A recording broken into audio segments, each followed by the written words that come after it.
નમસ્કાર, ઇવનિંગ રિપોર્ટમાં આપનું સ્વાગત છે। હું છું પંકજ શર્મા। શરૂઆત મહત્વપૂર્ણ ખબરથી। આવતીકાલથી નહીં થાય ટેકાના ભાવે ખરીદીના એક દિવસ પહેલા આ નિર્ણય બદલાયો છે। આવતીકાલથી શરૂ થવાની હતી ટેકાના ભાવે ખરીદી। કમોસમી વરસાદના કારણે આ નિર્ણય કરવામાં આવ્યો છે। ટેકાના ભાવે ખરીદીમાં હવે વિલંબ થઈ શકે છે। જે ખરીદી ટેકાના ભાવે આવતીકાલથી શરૂ થવાની હતી, હવે એ નિર્ણય મોકૂફ રખાયો છે, કારણ કે અત્યારે વરસાદી વાતાવરણ છે રાજ્યભરમાં અને તેના કારણે પાકને નુકસાન ન થાય, ખેડૂતોની જણસો પલળે નહીં, તેના કારણે આ નિર્ણય છેલ્લી ઘડીએ એટલે કે એક દિવસ પહેલા જ બદલી દેવાયો છે। હવે પછી જ્યારે તારીખ લેવાશે નિર્ણય, ત્યાર પછી જ તેની ખરીદી થશે। કમોસમી વરસાદનો આ જે ગાળો છે પૂરો થયા પછી જ તારીખ જાહેર થશે। અમરેલીમાં ખાંભા ગીર ગામડાઓમાં ધોધમાર વરસાદના અહેવાલ છે। સતત 6 દિવસથી કમોસમી વરસાદ પડી રહ્યો છે। ભૂંડણી ગામની સ્થાનિક નદીમાં ઘોડાપૂર આવ્યું। ત્રાકુડા, ભૂંડણી, મોટા બારમણ, નિંગાળા સહિતના ગામોમાં કમોસમી વરસાદ। ખાંભા ગીરના ગામડાઓમાં 6 દિવસથી પડી રહેલા કમોસમી વરસાદથી ખેડૂતોના હાલ બેહાલ થયા છે। અવિરત વરસાદથી મગફળી, કપાસ સહિતનો તૈયાર પાક ખેતરમાં જ ફરીથી ઉગવા લાગ્યો છે અને અમરેલી જિલ્લામાં જગતનો તાત કુદરત સામે લાચાર દેખાઈ રહ્યો છે। તો અમરેલીના સાવરકુંડલા પંથકમાં પણ કમોસમી વરસાદનો કહેર છે। સાવરકુંડલા, પીઠવડી, મોટા ભમુદરા સહિતના જે ગ્રામીણ વિસ્તારો છે તેમાં ધોધમાર વરસાદ છે। શેલણા સહિતના ગામોમાં પણ કમોસમી વરસાદ પડ્યો। સતત કમોસમી વરસાદથી ખેતી પાકોને વ્યાપક નુકસાન થયું છે। સાવરકુંડલા પંથકમાં કમોસમી વરસાદ ખાબકતા સર્વેની કામગીરી પણ પ્રભાવિત બની છે। વધુ માહિતી મેળવીએ, સંવાદદાતા રાજન ઘડિયા અમરેલીથી જોડાયા છે। રાજન, હાલમાં સાવરકુંડલા સિવાય બીજા કયા કયા ગામોમાં સર્વેની કામગીરી પ્રભાવિત જોવા મળી રહી છે?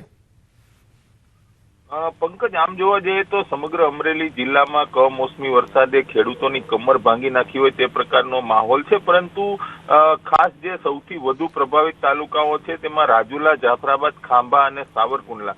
આજ બપોર બાદથી જ રાજુલા અને જાફરાબાદ અને ત્યારબાદ હવે ખાંભા અને સાવરકુંડલા વિસ્તારમાં ધોધમાર કમોસમી વરસાદ વરસી રહ્યો છે। આપ દ્રશ્યોમાં પણ જોઈ શકો છો કે નદી નાળાઓ ફરી એકવાર છલકાયા છે। ખાંભા નજીકનો રાયડી ડેમ છે તેના 2 દરવાજા 2 ફૂટ ખોલવામાં આવ્યા છે। બીજી તરફ સાવરકુંડલા પંથકમાં આજ બપોર બાદથી જ જે સર્વેની કામગીરી શરૂ થઈ હતી તે કામગીરી પણ પ્રભાવિત થઈ છે, કારણ કે સર્વેયરોને હવે ખેતરોમાં જવું પણ મુશ્કેલ બન્યું છે। એટલે એક રીતે જોવા જઈએ તો ખેડૂતોને જે સહાયની આશા હતી તે સર્વે ઉપર હતી। હવે સર્વે શરૂ થાય તો જ ખેડૂતોને સહાય મળી શકે છે, બાકી તો કુદરત જે રીતે રૂઠી છે અને ખેડૂતોને જે નુકસાન થયું છે તે કોઈ પણ ભરપાઈ કરી શકે નહીં તેવી પરિસ્થિતિ છે। પંકજ, રાજન, સૌથી વધારે સાવરકુંડલા તાલુકામાં નુકસાન છે કે પછી અન્ય તાલુકામાં પણ છે? પંકજ, નુકસાનની વાત કરવામાં આવે તો સૌથી વધુ નુકસાન છે રાજુલા, જાફરાબાદ, 4 તાલુકાઓમાં સૌથી વધુ નુકસાન છે, પરંતુ સૌથી વધુ પ્રભાવિત રાજુલા તાલુકો છે। રાજુલા સિવાય ખાંભા અને સાવરકુંડલાના વિસ્તારોમાં પણ ખૂબ મોટા પ્રમાણમાં ખેતીને નુકસાન થયું છે। આ વિસ્તાર છે કપાસ અને મગફળીનું મોટા પ્રમાણમાં ઉત્પાદન કરે છે। કપાસ જે તૈયાર થયો હતો, પંકજ હું આપને સમજાવું, જે કપાસ તૈયાર થઈ અને ખેતરમાંથી ઘરે જવાનો હતો એ કપાસ હવે બીજી વખત ખેતરોમાં જ ઉગવા લાગ્યો છે, એટલે ખેડૂતો માટે ખૂબ કપરી પરિસ્થિતિ છે। આ સ્થિતિમાં સરકારે સહાય આપવાની જાહેરાત કરી છે, પરંતુ જો સર્વે હાથ ધરાય, સર્વે પૂર્ણ થાય તો જ સહાય મળી શકે, પરંતુ હવે આ કમોસમી વરસાદે સર્વેના કામમાં પણ બાધા ઊભી કરી છે, એટલે ખેડૂતો માટે ખૂબ આ કપરો સમય છે। પંકજ જી, રાજન, આપ લાઈન પર જોડાયેલા રહેશો।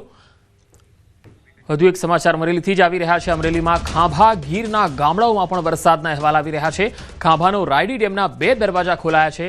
રાયડી ડેમ નીચેના ગામોને એલર્ટ કરાયા છે, જેમાં મોટા બારમણ, નાના બારમણ, ચોતરા, મીઠાપુર જેવા ગામોને એલર્ટ અપાયું છે। નદીના પટમાં અવરજવર નહીં કરવાની સૂચના અપાઈ છે। જળસપાટી વધવાથી પટ પરના ગામોની મુશ્કેલી વધી શકે છે। વધુ માહિતી મેળવીએ, સંવાદદાતા રાજન ઘડિયા જોડાયેલા છે। રાજન, રાયડી ડેમ છલકાયો છે, તેના પાણી છોડવામાં આવી રહ્યા છે, ત્યારે સૌથી વધારે પ્રભાવિત થનારા ગામો કયા? પંકજ, જે રીતે આજ બપોર બાદથી વરસાદ શરૂ થયો તેના કારણે જિલ્લાના 2 ડેમો છે એ ઓવરફ્લો થયા છે। ફરીથી રાજુલાનો ઝાકરવડી 2 ડેમ છે તેના 10 દરવાજા ખોલવામાં આવ્યા છે। ખાંભાનો રાયડી ડેમ છે તેના 2 દરવાજા 2 ફૂટ ખોલવામાં આવ્યા છે। 4 દિવસ પહેલા પણ આ બંને જળાશયો છે તે ઓવરફ્લો થયા હતા અને તેમના દરવાજાઓ ખોલવામાં આવતા નીચાણવાળા વિસ્તારના જે ગામો છે તેમાં નદીના પાણી ઘૂસી ગયા હતા. હજુ પણ કેટલાક વિસ્તારોમાં અવિરત વરસાદ શરૂ છે, ખાસ કરીને ખાંભા અને રાજુલા પંથકમાં, અને એ જ વિસ્તારના આ જળાશયો છે જેના દરવાજા ખોલવામાં આવ્યા છે. જો આ જ પ્રકારે વરસાદ વરસતો રહે અને ડેમમાંથી પાણી છોડવામાં આવતું રહે તો નીચાણવાળા જે ગામો છે તેની મુશ્કેલી વધી શકે છે. 4 દિવસ પહેલા જે પરિસ્થિતિ થઈ હતી અને ધાતરવડી ડેમના પાણી કેટલાક ગામોમાં ઘૂસી ગયા હતા, તે જ પ્રકારની પરિસ્થિતિનું નિર્માણ ફરીથી થાય તેવી શક્યતાઓ જોવાઈ રહી છે. પંકજ. જી રાજન, આભાર માહિતી આપવા માટે. તો ગુજરાતમાં હજુ 48 કલાક ભારે રહી શકે છે. અરબ સાગરમાં ડિપ્રેશનથી થઈ શકે છે વરસાદ. સૌરાષ્ટ્ર દક્ષિણ ગુજરાત માટે મોટી આગાહી છે. 2 દિવસ ભારેથી અતિ ભારે વરસાદ થઈ શકે. દક્ષિણ અને ઉત્તર ગુજરાતના ભાગ માટે પણ આગાહી છે. આજે ગીર સોમનાથ, દીવ, અમરેલી, ભાવનગર, ભરૂચ અને સુરતમાં ઓરેન્જ એલર્ટ છે. તો 3 દિવસ થંડરસ્ટ્રોમ એક્ટિવિટી જોવા મળી શકે. 45 થી 55 કિલોમીટર પ્રતિ કલાકની ઝડપે પવન પણ ફૂંકાઈ શકે છે. માછીમારોને હજુ 3 દિવસ દરિયો નહીં ખેડવાની તાકીદ કરાઈ છે. डे 1 में संभावना है कि सौराष्ट्र कच्छ में ऑरेंज अलर्ट के साथ वेरी हैवी रेन की संभावना है। और ऐसे ही गुजरात रीजन में भी जो डिस्ट्रिक्ट हैं, कुछ कोस्टल डिस्ट्रिक्ट्स हैं, उसमें भी वेरी हैवी रेन की संभावना है डे 1 में। उसके एडजॉइनिंग जो south Gujarat coast south Gujarat interior districts हैं वहाँ पे हैवी येलो के साथ, और एडजॉइनिंग नॉर्थ गुजरात के भी डिस्ट्रिक्ट्स हैं 1-2 हैं, उनमें भी हैवी रेन एक्सपेक्टेड है डे 1 में। इसी तरह से डे 2 में भी येलो अलर्ट के साथ हैवी रेन एक्सपेक्टेड है, जिसमें कि खासकर कोस्टल डिस्ट्रिक्ट ही हैं संभावना है।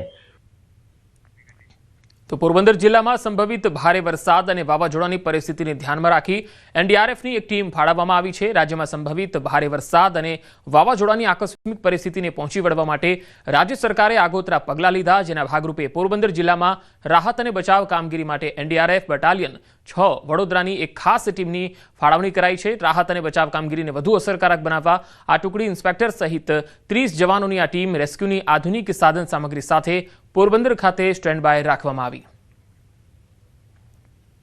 हमारी टीम को पोरबंदर में स्टैंड बाय मोड पर रखा गया है। किसी प्रकार की कोई भी आपदा हो तो उसके लिए हमारी टीम को यहाँ पर रखा गया है ताकि हम रिस्पॉन्स कर सकें और वहाँ पर रेस्क्यू कर सकें और इवैक्यूएशन कर सकें। सौराष्ट्र